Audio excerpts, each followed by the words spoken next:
Welcome to another CEO Wisdom podcast. We have Matt Pierce with us today. He's founder and CEO at Immediate. Immediate offers business a voluntary financial wellness benefits that enables employees to responsibly access their earned wage through the Immediate Pay platform.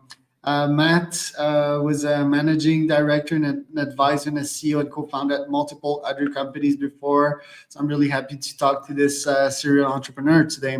Podpire is presenting that one. That's my podcasting company. If you want to start an AI podcast that's almost fully autopiloted, you can go to podpire.com. We have a free ebook and a masterclass telling you how to scale podcasts to get new clients, new pieces of knowledge, and new connections. Matt, I'm glad to have you on the pod today. Tell me a bit more about yourself and what you're up to nowadays. Yeah, glad to be here. Thanks for having me. You hit all the good stuff of my background and what's brought us to today. Excited to share a little bit more about Immediate, and I'm coming up on we're at like 6.5 years since I had the idea, about 5.5 years in market, and so excited to kind of share some of the lessons learned and the things that have went well and the things that have not gone so well, and hopefully being able to help people not make the same mistakes as me. So looking forward to chatting today. Right. What went well, I guess you secured over 40 million in funding and hit 4 consecutive years of triple digit growth in your career. So let's start with your best shots. Like what have been your victories in your entrepreneurial career, and what's the Matt special sauce basically? Yeah, the special sauce is it's interesting, man. It's I look back and I see some of the success that I've personally had, and I think the real secret sauce is just building a team of people that are really good at what they do, and that you're all rowing in the same direction, right? I've been fortunate enough in the companies I've been a part of to be surrounded by really smart, bright people and people that want to make things happen. And so, I like the really quick background is my first job out of school. I was an intern in grad school for an electronic health record company. I was employee 50. I ended up going full time after school. I ended up being there for a decade. We built it up and took it public, grew to 850 employees, sold the company to private equity for about $650 million.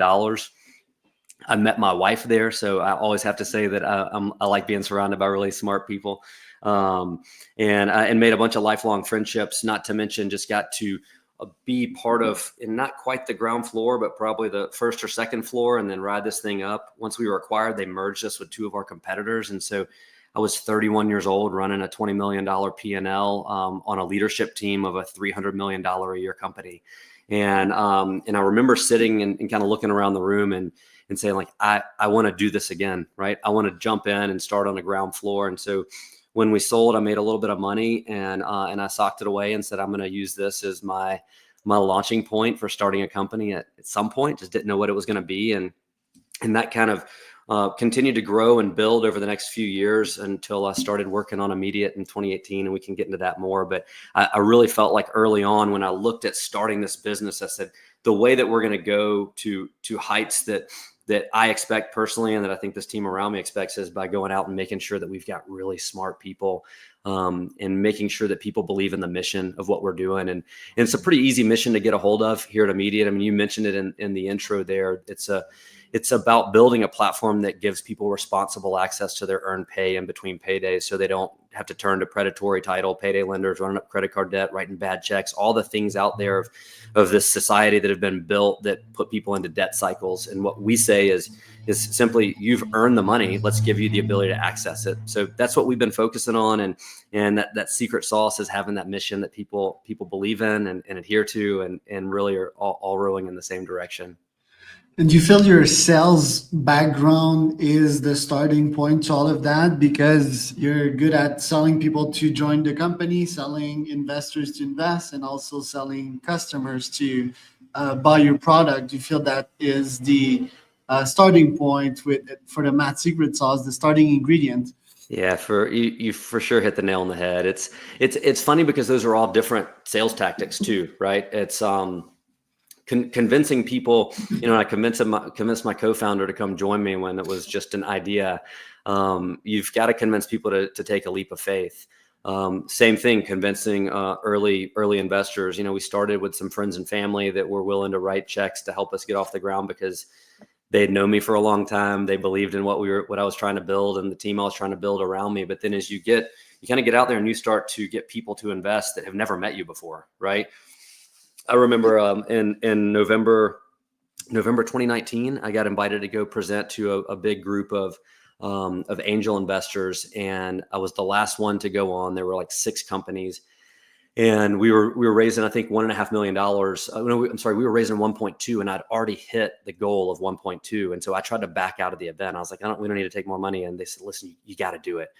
Even if you don't take $1 of funding, you got to do it. And so I went up there. I was the last one, and I spoke. As I was going to sit down, they kind of wrapped it up and they said, there's a happy hour, go grab a drink. And I had 3 people that walked straight up to me and said, how much can I put in? How much is still available? And so I share that not to like pat myself on the back. I share it because the mindset and the idea that you have to go through of selling people, recruiting, right? Selling investors, fundraising, and then turning that into, at the time we had like maybe 4 or 5 clients. But I was selling people on the vision that this company was worth, $10 million, and we were going to sell 15% of it, sell $1.5 million worth. And I had to convince people that we had this idea and this foundation that they were going to get a return on that. And then going out and switching hats to going out and actually getting HR and finance and total rewards professionals to agree that what we're building makes sense. And then ultimately going from not only getting them to sign a contract where the rubber meets the road is actually rolling this benefit out and seeing people log in, download, activate, start making transactions and seeing revenue flow. And so it's a part of, for me at least, it's a part that I really love. I've always loved just the sales aspect of it, but this has been the most challenging part in my career because, to your point, you're selling in a lot of different ways, and so it no 2 days are alike. It keeps it fresh. And 6.5 years in, I'm still having a lot of fun doing it.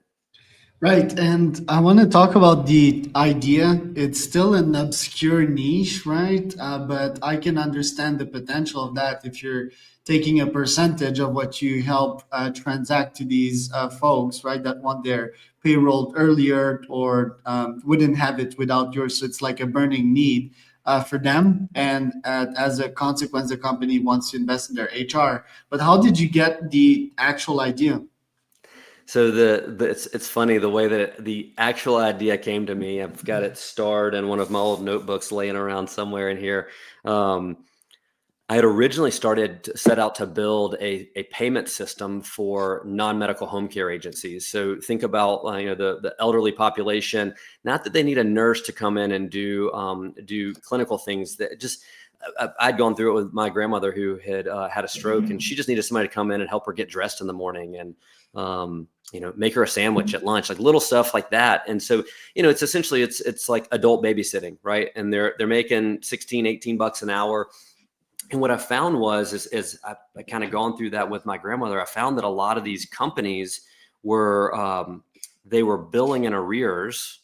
So right at the end of the month, they'd send an invoice with net 30-day terms. So I thought about it and I was like, well, what happened? Like the first week of the month, if somebody comes in and provides care, that agency may not actually get paid until it could be 60 days later before they get paid, right? I'm like, so they've got to float 2 or 3 pay periods in the meantime. So I started going to some of these agencies. Really candidly, we had to fire like 3 or 4 of them because the ones that were working with my grandma were not good. But so it gave me 3 or 4 different agencies to kind of vet this thing out with. And so I went to them and I said, hey, what if you could just put a credit card on file and start to bill people as the care is delivered? And they're like, that's actually pretty cool. And so, and what I was doing was I was just charging, to your point, I was just charging them a percentage, right? So, hey, it's the cost of $1 today versus 60 days from now. And so, I built out a credit card processing engine, and we were doing that. I'd grown it to, it was a nights and weekends kind of gig. I grew it to maybe 10 or 12 clients. And I got in front of a big one. They were all small. I got in front of a big one and I laid this whole thing out. And this lady goes, how big is your biggest client? And I said, 75 employees. And she goes, you'll never get one over 100. And I said, why? And she was like, well, because, and she goes through all these reasons. There's these big companies that offer this. And once you get over 100, you've got kind of the cash flows to support this and yada, yada, yada. And she said, but you're really onto something with this paying the company at the end of the day. Could you do that for my employees? And it sent me down this path to start looking at what I found out, at least in the US, is that about 70% of our population is living paycheck to paycheck. So Yes. 180 million people in the workforce, and 70% of that, whatever that math ends up being, right, 130 million are living paycheck to paycheck. And so a mentor of mine asked me when I was kind of telling him some of the story, he goes, well, what do they do if they need money? You know, what happens if they walk out and have a flat tire, or their kid took their car on a joyride and they can't put gas in their car to get to work? What do they do? And that's when I started just really candidly. I'd seen signs, I'd seen storefronts. I'd never been to a payday loan place. I'd never used a title loan. I started figuring out how bad these things are, 300, 400, 500% APR.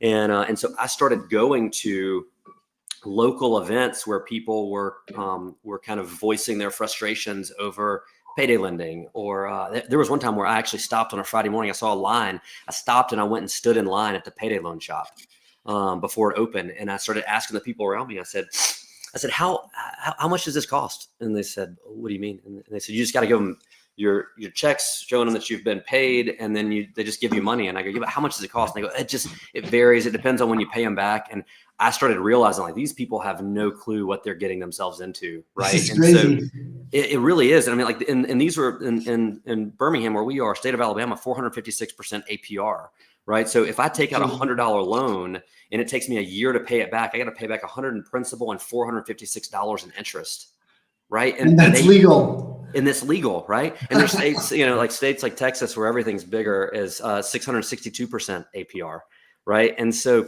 you look at that, and then I looked at these people that not only did they not know, quite frankly, I think if I would have asked them, they would have said they didn't care. And they didn't care because they needed the money that badly, right? Like, hey, I got to put food on the table for my family tonight, right? It's around Thanksgiving. I got to go buy a turkey because we're hosting people, or whatever it is, right? Or that situation like I talked about earlier, I just got to put gas in my car because I got a 19-mile commute to work. And if I don't put gas in my car, whether I take out this loan or not, if I don't put gas in there, I'm going to lose my job. And so I'm willing to pay these rates. And so that was that, like, light bulb moment of, there's a better way to do this. It kind of full circles back to my first job. I ended up building a marketplace in my first company that we built up and sold. And part of that was to allow companies to tap into our practice management or our clinical data to build add-ons to the system. And so I was like, I wonder if time tracking and payroll systems would allow us to tap into time worked, money earned. And that ends up being the case. Today, we've built 93 different, as a company, we've built 93 different time tracking and payroll integrations. So we can connect with pretty much any system out there to get a daily feed of time worked and money earned, and then serve it up in the immediate pay app, where those employees can go out and now responsibly access. And by responsibly, I mean, one, it's a lot lower priced, right? We do a flat rate, $3.50 to access their money. So I could pull out $200 and it cost me $3.50 versus $200 in a payday loan that could end up costing me whatever that math is. It's probably too early for me to do that math today, right? But it could be like $800 in fees if you wait a full year for it. And so we do that in a responsible way, but then we also allow those employers to set caps and guardrails, so people aren't necessarily going in there and doing it every day and running up $60, $80 a month in fees. And so that's what we say when we talk about responsibly accessing your already earned pay. It's about kind of coordinating and in partnership with your employer to put caps and guardrails in place that allows you to access your money when you need it most, so you don't have to turn to the predators. And do you think the economic situation is getting better for these folks, especially with the venue of AIs? Like, even before thinking of finance, I'm thinking that these folks should probably not have a job. They should be entrepreneurs, although it's quite hard to scale with the AI future, to have more independence, financial independence, and to have a better cash flow, in my opinion. Do you think these problems are solving themselves? And what is your opinion on AI stepping into all of that? Do you feel that this will give them a better shot, or it will become worse? So to answer the first part, that's how guys like me and you think. I feel like most of the world aren't wired that way, right? And to answer the second piece, 100%. I think the way that AI is growing so quickly and continues to rapidly advance, I think in the next, 5, 10, 20 years, there are going to be incredible opportunities for everyone to leverage AI and use it in a way that's going to allow you to start generating income streams and theoretically start going into business for yourself. Here's the kicker is when I look at what most of our user community, these are primarily people who are taking care of, in a lot of cases, I think right now we're at about 80% female, our users, and a large number of those are single mothers, and so and a lot of them work in 2 or 3 jobs. We get support tickets from now and again from people that say like, hey, in my other company, they don't have this. Can I introduce you to them because I work at 2 different companies and I want to be able to access my pay over there too. These are people that are working so hard day in and day out just to keep their head above water that they're not thinking about the big picture, right? They're not thinking about, could I go do something like this on my own? Rightly or wrongly, it's just kind of the hand they were dealt, and this is what they're working on. So what we always say is we want finances to be one less thing that they've got to worry about, right? And so if we can step in and help them access their money when they need it, and not have to turn to some of those alternatives, that allows them to start to free up a little bit so they can be more focused when they're on the job. And then so they can be less worried about finances when they're not on the job.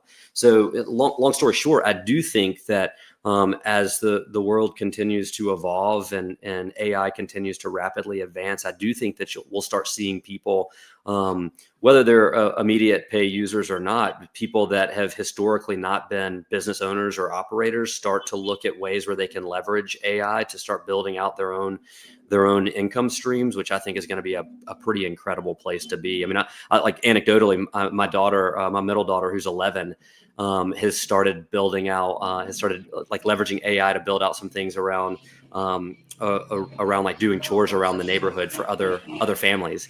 And because she's had these conversations with me, like, how would I do this? I'm like, well, let's ask ChatGPT, right? And ChatGPT gives us some ideas around names of the business, and different ideas and things she could do. And in some cases, I mean, we even like created a logo with ChatGPT that we then took into Canva and tweaked and edited. But it's like things like that what it's doing is it's shortening that learning curve so people can go out and start getting into market more quickly. So long answer to a short question, but yes, I do feel like AI is going to really help people kind of turn the corner on that. And just to understand immediate, so the benefits are quite obvious from the person that's getting paid side of things. Although I would like to see and learn at what frequency. Is it like weekly? Can it be even daily? Can it be even hourly eventually? I think that would be the best model. But from a business, you're not taking the cash from their coffins. You're taking it from additional lenders, right? So tell me a bit more about that and how you find these actual lenders. Is it like simple partnerships with big banks? I want to learn about the full ecosystem. Sure. So to your point, for the employer, there's no charge to them to offer this. We do offer those employers the ability to subsidize the fees. We don't have a whole lot who do that. We'll have some who will say like, hey, on a holiday, we have a tough time filling shifts, and so we're gonna fund the earned wage access transactions, the fee. But today we support all of those businesses through a facility that we have where we actually fund, and then we're getting reimbursed from the company as opposed to from the individual. So let's just say there's 10 people each pull out $100. Then what we do is we send an invoice to the employer, and when they're packaging up their payroll, they hold back that $1,000. So they send, let's just say its payroll is $20,000. They send $20,000 to, UKG or ADP or whoever it may be. And then we ACH directly from the employer that $1,000 to reimburse us. And so it's funny, when we first started, I had to convince private investors to be our facility. Yep. And again, selling something that didn't exist, and trying to get people to trust me that we weren't going to lose all their money. And so we paid them a pretty handsome rate just to kind of kind of take that risk with us. But that also allowed us to build up a book of to be able to show that we're getting reimbursed. Right. And so our loss rates are tiny inception to date, and largely because because we're getting reimbursed by the employer. Right. There's always going to be times where people can kind of figure out how to game the system. It may happen once or twice, and then we kind of counteract that and put something else in to make sure that that's not happening anymore. But so we've grown. We have a couple of different banks we work with. There's some community banks and then regional banks. And then we have large debt providers that we can scale up into larger, like 9-figure debt facilities as we continue to grow. And then we're partnered with a couple of different banks where we use their payment rails. So we're using large financial institution payment rails to deliver the funds through ACH and OCT and RTP rails.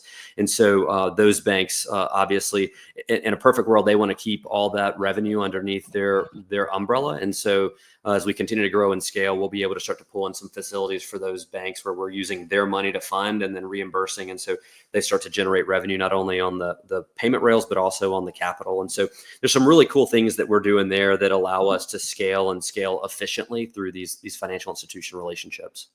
And how do you make your money real quick? Like, is it, do you charge the actual person that's getting paid like 3% at like Stripe, or like how does it work? We keep it at a flat rate. So if they're transferring money to their own bank account or bank issued debit card, so let's just say you bank with Chase and you want to send it to your own bank issued debit card, we just charge a flat rate $3.50.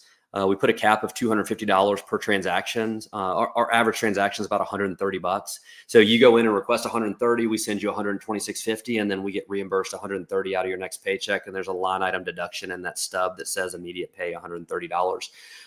We do offer free options. So free options are like, we have an immediate debit card that's backed by a bank. So you can go into our app and actually open up a new bank account, go through the KYC and onboarding process, and you get a digital card right there on the spot. So you can add it to your Apple Pay or Google Pay inside your phone. And then what we do there is we're funding directly into that card. You also get a physical card in the mail if you want one. And every time they make a purchase, we're getting paid by MasterCard on the interchange on the back end. And so that's a really beautiful thing, because it's people get to access their money for free. So when you talk about how frequently they can do it, that goes over really well in full service restaurants. So think about a wait staff who maybe making $200 a day. Not a lot of people are paying in cash anymore, so they're not cashing people out at the end of a shift. The tips, they're still having to wait until Friday now to let all the credit card things settle. And so we allow them to go in and put money directly on their card. And then when they go out and they go out with their buddies after the shift and they spend money, we're getting paid by MasterCard. So it's no cost to them, no cost to the employer, no additional cost to the same day. Same day, so they can get it. Wow, I mean, it's literally within seconds. And so legally, I think I have to say within 30 minutes, but it happens in seconds. And so it's really cool because you can just load it up right then. We even have the ability for people to opt into it streaming, where you don't have to go in and push a button. It just streams as soon as you're clocked out. It starts streaming that to your immediate pay wallet. And then we also have a gift card marketplace with about 30 to 40 different vendors in there, and we get paid by the vendor on the back end. So those are cool, especially around the holidays, because you can get bonus funds. So you may go in and say, I want $100 on this Amazon gift card, but Amazon will send you a $110 gift card because they want you, because their cost of acquisition is lower. So they give you some bonus funds, which goes a long way. We've got a good blend of paid and free. And again, for us, it's really just about meeting people where they are and making sure they've got the ability to access their money when they need it most. Love it, dude. Where can people find out more about you and the company? So for the company, it's joinimmediate.com. JOIN immediate, IMMEDIATE.com. So go check us out there. I'm on LinkedIn. I try to be, I'm pretty consistent about posting on there. And so look me up, Matt Pierce, on LinkedIn, and those are the best places to find us. That was Matt Pierce and Charles Cormier for another